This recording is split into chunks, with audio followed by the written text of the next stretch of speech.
what we call extraterrestrial actually is not extra anything, because it's just sharing our own reality on different dimensions, on different levels. Yeah, I prefer to use the term interdimensionals for that reason.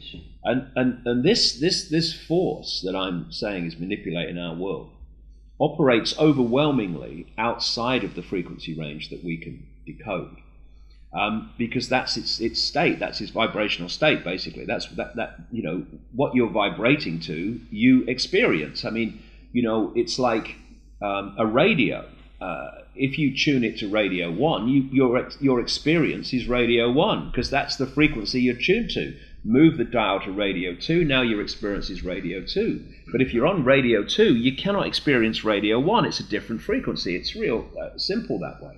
And so to manipulate our reality, this force, which very much takes a reptilian form, among others, but actually in the end goes out of the realms of form into realms of pure awareness,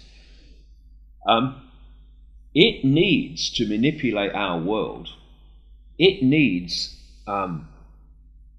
people, if you like, human body computers, within this frequency range, so it can manipulate us by controlling the banking system and all this stuff.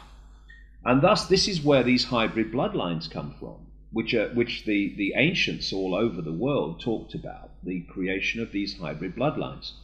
And these hybrid bloodlines became known in the ancient world as the demigods, part human, part gods, as they were perceived, because there was a genetic creation which in one level has human genetics, but has a massive infusion of reptilian genetics.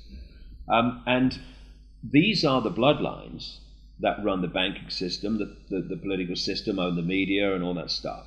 And this is where the whole theme of royalty comes from, an aristocracy. The idea of the divine right to rule, which is what?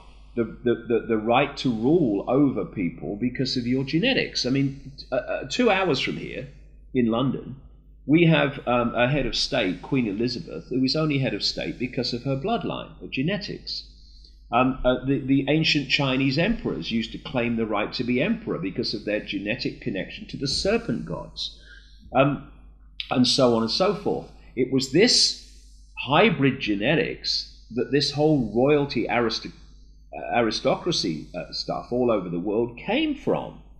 And when, obviously for a long time, the aristocracy and the royal families of the world ran the show. But then when people started to rebel against that obvious dictatorship, these bloodlines moved, some of them still are, like the British royal family, big time, but they started to move out of overt royalty and aristocracy and into the professions of banking and politics and business and all the rest of it. And they've gone on controlling and manipulating ever since. So they've created a political system that allows them to put into power basically whoever they want now, through this illusion of democracy. But these dark suits are actually, they still perceive themselves, even though it's now covert, as special bloodlines, you know, who are above everyone else.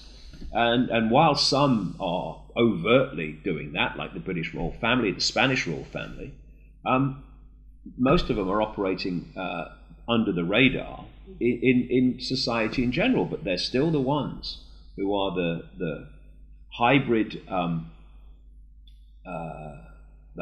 representatives of this force, these entities that operate outside of human sight. And just a very quick analogy. When scientists are working with something that's too dangerous, that they can't directly interact with it, you'll see them put the material in a tank.